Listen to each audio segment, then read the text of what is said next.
Hey, welcome back. We continue to take a look at road conditions in our region. It's time now for your forecast with KIMT Storm Alert Weather 3 Chief Meteorologist Sarah Knox. So Sarah, the roads are starting to get some snow on them right now. We can see it right here.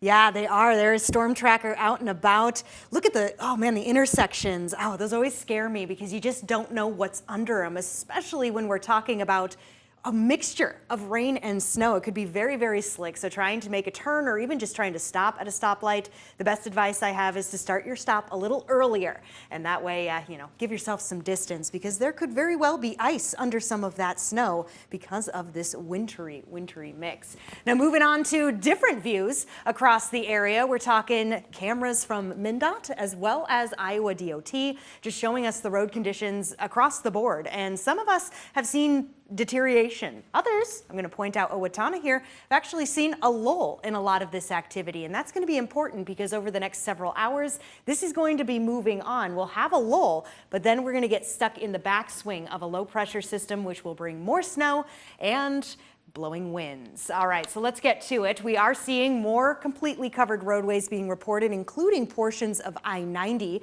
as we can see here, as well as a few longer portions of 35, especially as you go a little further to the north and toward the Twin Cities. We're also seeing more partially covered roads across North Iowa. This is new from the last couple newscasts, but there's still plenty of wet roads right now. Seasonal, that's what we want to see, green.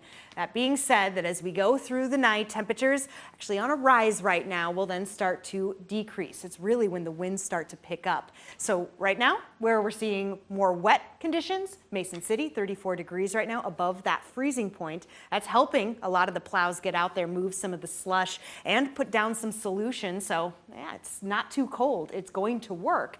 It is also an issue because a lot of it could be washed off as well, so maybe using more of the sand, the salt. It's very dependent on where you're at. Meanwhile, we're under the freezing point in Rochester, and that's why we're seeing more frozen precipitation. But I mentioned we're starting to slip into a bit of a lull. You can see not a lot of activity behind the snowfall, the wintry mix, the rain, which is a good news. It does allow for crews to get out there and push away whatever slush or snow may be there now. But because this is a nice giant spin, we'll get stuck in the backspin of it, which will bring more snow. And I mentioned the winds. That's going to be a big issue as we do come into late tonight, tomorrow morning, 50 to 60 mile per hour wind gusts, blowing snow, winter weather advisory for all of us here because of the impacts that this will have when it comes to travel.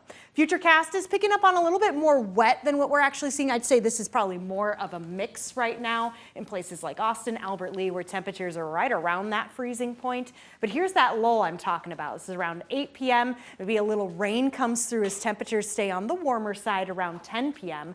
But let's push time forward into the overnight. Now we're starting to see these winds coming in strong from the north-northwest. We're in the backspin of the low pressure system, the cold section of it, and we're seeing more widespread snowfall across the area. We're talking minor accumulation, not anything too crazy when it comes to buildup, but because of the snowfall coming down and the existing snow we have now, blowing snow becomes an issue as we go through the overnight and into the morning. So that being said, let's see where it's going to be the windiest. I'm going to push time forward. We start to see some of the pinks. The reds are what we're watching for really. That means we're getting around 50 to 60 mile per hour, or rather 40 to 50 mile per hour gusts. This coming as we get into the overnight, and it lasts as we head into the morning, which is why a few of our counties here, including Cerro Gordo, under a high wind warning until 9 a.m. tomorrow morning. So a lot on our plate, that is for sure. So take your time. Don't be on the roads if you don't have to be. And after this, we start to cool down. So we got to get the big jackets out for the weekend, Cami, as highs only in the single digits.